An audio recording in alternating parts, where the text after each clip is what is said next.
Praise the lord. ప్రభువైన యేసుక్రీస్తు నామములో ఈ ఉదయకాలము మీ అందరికీ కూడా శుభములు తెలియజేస్తూ ఉన్నాను. ఈ ఉదయకాలమందు సమతుల్యత అన్న మాటలు మీ ముందు ఉంచాలని ఆశిస్తున్నాను. సమతుల్యత అంటే బ్యాలెన్స్డ్గా, అంటే సమానత్వము అని అర్థం కదా. ఈ సృష్టిని సృష్టించిన సృష్టికర్త తన సృష్టిలో ప్రతి ఒక్కటి సమతుల్యత కలిగి ఉండాలని ప్రభు కోరుకుంటున్నారు. ముఖ్యంగా మనం గమనిస్తే మనుషుని యొక్క వ్యక్తిగత కుటుంబ జీవన విధానాలలో సమతుల్యత కనిపించటం లేదు. సమతుల్యత లేని జీవితము సాతాను అధికారము క్రింద ఉంటుందని మనం గమనించాలి. మొదటిగా యేసు ప్రభువారు తన జీవితంలో ఎలాగూ సమతుల్యతను చూపించారో మనకు అర్థమవుద్ది. యోహాను సువార్త 5వ అధ్యాయము 19వ వచనము. యేసు ప్రభువారు తన తండ్రి యొక్క అడుగు జాడలలో నడిచిన విధానము ఆ భాగములో మనకు కనబడుతుంది. అలాగే రెండవదిగా లూకా సువార్తలో కూడా 2వ అధ్యాయము 51, 52 వచనాలు. యేసు ప్రభువారు అన్ని విషయాలలో వర్ధిల్లుట మనం చూస్తాం. ఎంత సమతుల్యతగా బ్యాలెన్స్డ్గా ప్రభు ఉన్నారో ఆ భాగంలో మనము చూస్తాం. అలాగే యోహాను సువార్త 2:12లో తన సొంత ప్రజలతోటి సమయాన్ని గడిపిన విధానం, అంటే కానా వెళతారు ప్రభు పెళ్లికి వెళ్ళి వాళ్ళందరితో కూడా ఎలా సమయాన్ని ఆయన గడిపిన విధానాన్ని చూస్తాం. అంటే జీవితము ఎంత చక్కగా సమతుల్యతగా ఆయన గడిపిన విధానము సిస్టమేటిక్ నీట్గా ఉంది. ఆయన ఆ పెద్దల దయలో దేవుని దయలో వర్ధిల్లిన విధానం, తండ్రిని అడుగు జాడలలో ఈయన నడిచిన విధానం, అలాగే పెళ్లికి వెళ్ళి తన సొంత వాళ్లతో గడిపిన విధానం. ప్రియమైనటువంటి దేవుని బిడ్డలారా, అలాగే మార్కు సువార్త 6వ అధ్యాయము 31, 32 వచనాలు చూస్తే తన తోటి అపోస్తలులతో తన తోటి వారి విషయమై ఆయన చేసిన పనులు. మనం చాలా బిజీగా ఉన్నాం పరిచర్యలో, కాస్త వెళ్ళి రెస్ట్ తీసుకుందాం పదండి అంటే ఆయన బిజీగా అయినప్పుడు కాస్త రెస్ట్ తీసుకున్నట్లుగా సమతుల్యత పాటించినట్లుగా మనం చూస్తున్నాం. ప్రియ దేవుని బిడ్డలారా, కనుక బైబిల్ గ్రంథం అంతట్లో అనేక మంది వారి యొక్క జీవితంలో సమతుల్యత పాటించి ఉన్నతమైన స్థాయిలోకి వెళ్ళడము మనం చూస్తాం.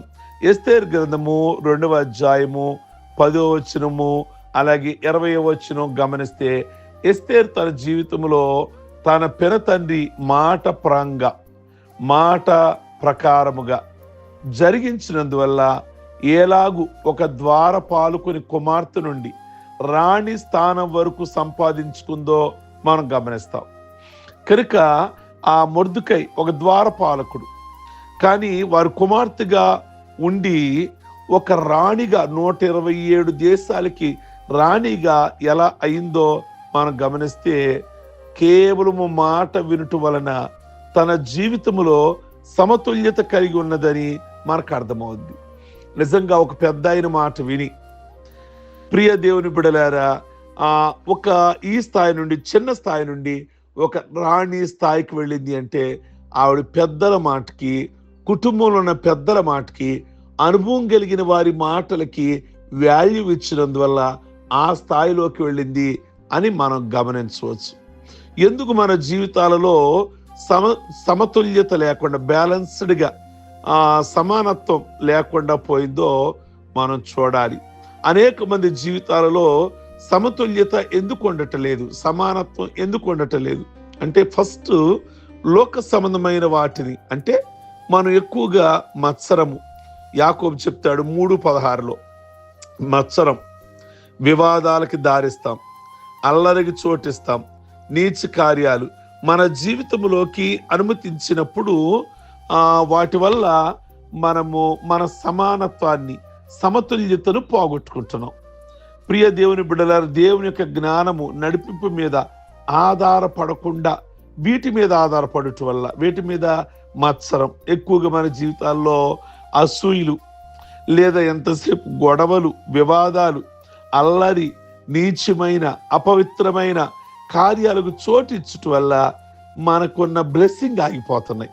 మనకున్న ఆశీర్వాదాలకి మనము దూరం అయిపోతున్నాం, సమతుల్యతను కోల్పోతున్నాం. మనం అదే కదా చూసేది సౌలులో. రాజైన సౌలు, మొదటి సమూయేలు గ్రంథము 13వ అధ్యాయము 8వ వచనంలో, సమూయేలు రాలేదు అక్కడికి ప్రార్థన చేయడానికి, 7 రోజులు ఆలస్యమైందని. మరి సౌలే ప్రియ దేవుని బిడ్డలు అక్కడ చేసిన విధానం, అందుకే అతని జీవితంలో సమతుల్యత, సమానత్వము అనేవి కోల్పోతాడు. ఆ ఆవేశము, ఆ తొందరపాటు చర్యలే మనం గమనిస్తే ఇస్కరియోతు యోధాలో కూడా ప్రియ దేవుని బిడ్డలారా అసంతృప్తి కలిగి జీవించటం వలన సమతుల్యతను కోల్పోతున్నాం అని చెప్పడానికి ఇస్కరియోతు యోధా అని మనం చూస్తే, యేసు ప్రభువు వారు 12 మంది శిష్యులలో ఒక శిష్యునిగా నియమించి డబ్బు సంచిని అతనికే ఇచ్చారు. కానీ అతడు దేవుడిచ్చిన స్థానమును తృప్తి పడక ప్రియ దేవుని బిడ్డ డబ్బు విషయమై అసంతృప్తి కలిగి ఉన్నాడు.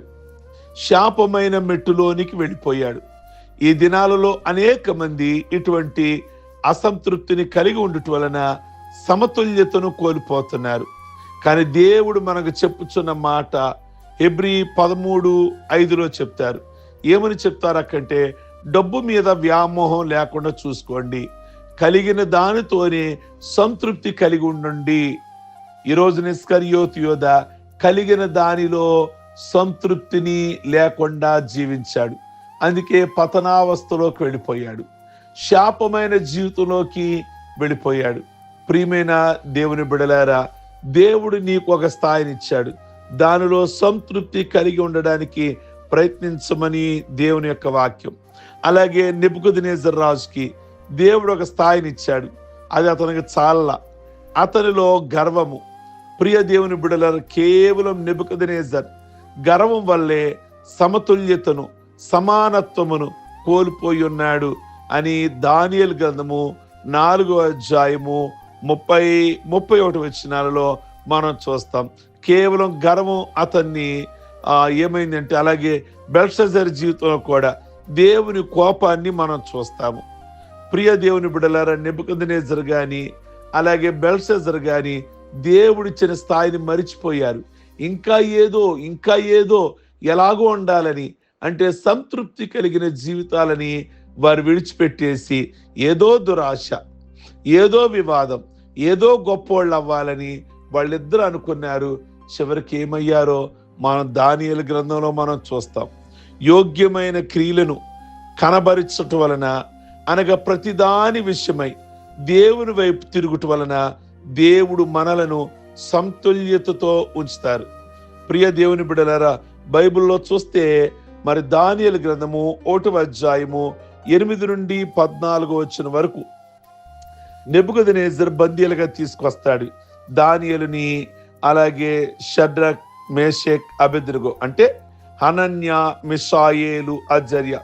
వారి క్రియలలో యోగ్యమైన నిర్ణయాలు, విధానాలు దేవునికి ఇష్టమైన రీతితో జరిగించి దేవుని కృప వలన వాటిని చేటు వలన వారు ఎలాగున సమతుల్యత జీవితాన్ని పొందారో మనం చూస్తాం. నిజంగా వాళ్ళు పెట్టిన భోజనంతోనే సంతృప్తి కలిగి జీవించటం వలన, ఎక్కువ వాటి మీద మనసు పెట్టకపోవటం వలన నిజంగా వాళ్ళు ఎంత గొప్ప వాళ్ళు అయ్యారో, వాళ్ళ స్థాయిలో వాళ్ళ కలిగి ఒక గురి కలిగి వాళ్ళు జీవించారు. అందుకే భక్తిహీనత వలన ఎవ్వరును స్థిరపరచబడరు, భక్తిహీనత ఎవరు స్థిరంగా ఉండలేరు అని సామెతలు 12వ అధ్యాయము 3వ వచనంలో మనం గమనిస్తాం.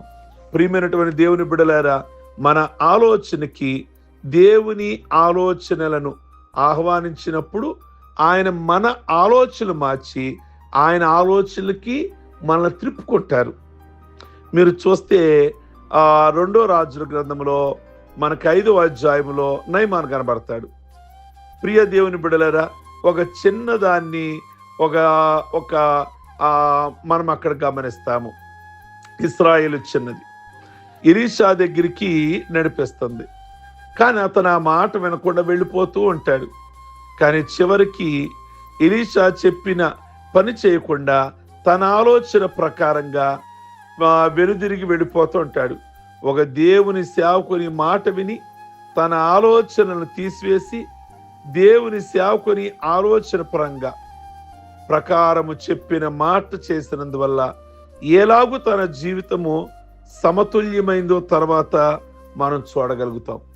తన ఆలోచనలో వెళ్ళిపోతాడు, కానీ తర్వాత తన సేవకుడు చెప్తాడు, ఓ సేవకుని మాట వింటే ఎంత ఆశీర్వాదమో, ఒకసారి వింటే ప్రాబ్లం ఏమిటండి అని చెప్తే మరలా దేవుడి ఆలోచన తనలోనికి వచ్చినందువల్ల దేవుని కార్యాన్ని, దేవుని స్వస్థతని, సమాధానమును, ఆనందమును తన జీవితములో, తన కుటుంబములో, తన ద్వారా తన దేశానికి పొందుకోగలిగాడు. గమనించారా? మన ఆలోచన ప్రక్కన పెట్టాలి. ప్రతి విషయంలో దేవుని వైపే చూడాలి. దేవుని ఆలోచనలు నీలోనికి వస్తే తన జీవితము క్రొత్త సృష్టిగా, ఒక దీవించబడిన వ్యక్తిగా మార్చబడినట్లుగా మనం చూస్తున్నాం. కనుక దేవుడు నిన్ను ఒక బ్యాలెన్స్డ్గా, ఒక సమతుల్యంగా, ఒక సమానత్వంగా నేను చూడాలనుకుంటున్నారు. మరి ఎందుకు మనలో అవి కలగటలేదు అంటే మన ఆవేశాలు, మన తొందరబాటు, మన నిర్ణయాలు కలిగిన వాడితో మనకు సంతృప్తి కలగదు. ఇస్కరియోతు యోధ అక్కడే కదా బ్యాలెన్స్డ్ను పోగొట్టుకున్నాడు, సమతుల్యతను పోగొట్టుకున్నాడు. ప్రియ దేవుని బిడ్డలారా, నెబుకద్నెజరును ఒకలాగా ఉంచాలనుకున్నాడు దేవుడు, బెల్షస్సరును ఒకలాగా ఉంచాలనుకున్నాడు. కేవలం గర్వం వల్లే కదా వారు సమానత్వమును వారు పోగొట్టుకున్నారు. కనుక ఈ రోజున నిన్ను కూడా దేవుడు ఒక బ్యాలెన్స్డ్గా నడిపించాలనుకుంటున్నారు. నువ్వు ఎక్కడ జారిపోకుండా, ఎక్కడ పడిపోకుండా నిన్ను అలా నడిపించాలనుకుంటున్నారు. కానీ మనం హెచ్చు వాటి మీద మనసు పెట్టి ఏదో సాధించాలి అనే తొందరబాటు నిర్ణయాల వల్ల అందుకే సాతాను ఆధీనంలోకి వెళ్ళిపోతున్నారు. ప్రియ దేవుని బిడలారా, అలాగును కాకుండా ఈ ఉదయ కాలమందు మరి ప్రభు ఎంత సమతుల్యంగా కనాను పెళ్లికి వెళ్ళి, కానాలో జరిగిన పెళ్లికి వెళ్ళి వాళ్ళతో ఎంత ప్రశాంతంగా గడిపారు. సేవలో బిజీ అయినప్పుడు శిష్యులు తీసుకొని కాస్త ఏకాంత ప్రదేశానికి వెళ్ళి మరలా వచ్చి సేవలో గడిపినట్లుగా మనం చూస్తున్నాం. అందుకే ఆయన ప్రశాంతంగా సేవ చేయగలిగారు, సేవలో శక్తిని పొందుకున్నారు, అద్భుతాలను చూడగలిగారు. కనుక మీ జీవితాన్ని కూడా ప్రశాంతంగా సమతుల్యతలో మీరు నడిపిస్తే మీ ఉద్యోగం లేదా మీ వ్యాపారం లేదా మీ చదువు దాని మీద మీరు మనసు పెట్టగలుగుతారు. ప్రియ దేవుని బిడ్డలారా, దానియేలు, షడ్రక్, మేషేక్, అబేద్నెగో వారి మార్గములో వాళ్ళు ఉన్నారు కనుకే తర్వాత వారిని మనం గొప్పవాళ్ళగా మనం చూడగలిగాం. అలాగే సౌలు కానీ, ఇస్కరియోతు యోధ కానీ, లేక నెబుకద్నెజరు కానీ, బెల్షస్సరు కానీ ఒక స్థాయిలో ఉన్న వాళ్ళు ఎందుకు జారిపోయారు అంటే ఉన్న వాటి మీద మనసు పెట్టకుండా ఇంకా ఏదో ఉన్నదానికి న్యాయం చేయకుండా, ఉన్నదానిలో వర్క్ చేయకుండా, ఉన్నదానిలో ప్రశాంతంగా ఉండకుండా ఏదో చివరికి వాళ్ళ జీవితాన్ని అలా మనం గమనిస్తాం. కనుక ఈ రోజున మనల్ని సమతుల్యంగా సమానంగా నడిపించుకోవాలి అనుకుంటున్న ప్రభువుకి మన హృదయాలను, మన పనులను మనం అప్పగిద్దాం, ప్రార్థించుకుందాం. సర్వశక్తి కలిగిన తండ్రి, ఈ ఉదయకాలమందు మీరు మాట్లాడిన మాటలు అర్థం చేసుకొని దాని ప్రకారంగా మేము నడవడానికి కృపనిచ్చి మేలు చేయమని యేసు పరిశుద్ధ నామములో అడుగుచున్నాం తండ్రి, ఆమేన్. ఈ మాటలు మీకు దీవెనకరంగా ఉంటే మీ స్నేహితుడికి ఫార్వర్డ్ చేయండి, లైక్ బటన్ నొక్కండి, అలాగే మీ అభిప్రాయాన్ని వ్యక్తం చేయండి. God bless you.